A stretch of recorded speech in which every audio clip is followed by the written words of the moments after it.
IPL लिलावामध्ये Mumbai इंडियन्सने या 5 शिलेदारावरती लावली बोली. तर मुंबई इंडियन्सने IPL लिलावामध्ये कोणत्या 5 खेळाडूंना आपल्या संघात सामील केलेलं आहे हे आपण या व्हिडिओमध्ये पाहणार आहोत. तर मित्रांनो, मी आहे सोमनाथ सरगर, आपण पाहतात क्रिकेट मराठी. तर मित्रांनो, 16 डिसेंबर रोजी IPLचा लिलाव पार पडला. या लिलावामध्ये खूप मोठे मोठे खेळाडू विकले गेले.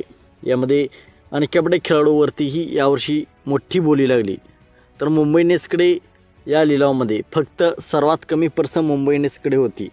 तर 2.75 कोटी रुपये मुंबई इंडियन्सकडे एवढी पर्स होती. त्यामुळे मुंबई इंडियन्सने कोणत्या मोठ्या खेळाडूंना आपल्या संघामध्ये सामील केलेले नाही. तर त्यांनी क्विंटन डिकॉक हा फक्त एकच आंतरराष्ट्रीय प्लेयर आपल्या संघामध्ये सामील केलेला आहे. क्विंटन डिकॉकला 1 करोडमध्ये मुंबई इंडियन्सने आपल्या संघामध्ये सामील केलेलं आहे.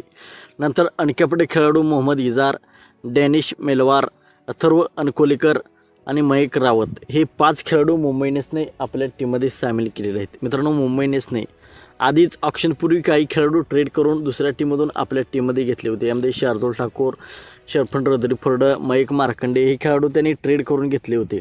आणि त्यांनी त्यांचे मोठे खेळाडू ऑक्शनसाठी सोडलेले नव्हते, त्यांना रिटेन केलेले होते, जसे की जसप्रीत बुमराह, रोहित शर्मा आहे.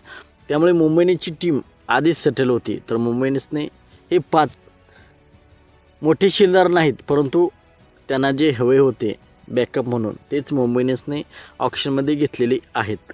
तर मित्रांनो, आपणास काय वाटते, मुंबई इंडियन्सची टीम आधीच सेटल होती, तर मुंबई इंडियन्सची टीम आपला 6वा IPLचा किताब 2026मध्ये ते उंचावतील का? आपणास काय वाटते आपण कमेंट सेक्शनमध्ये सांगा. मित्रांनो, आपण चॅनलवरती नवीन असाल तर आमचा यूट्यूब चॅनल सबस्क्राईब करा.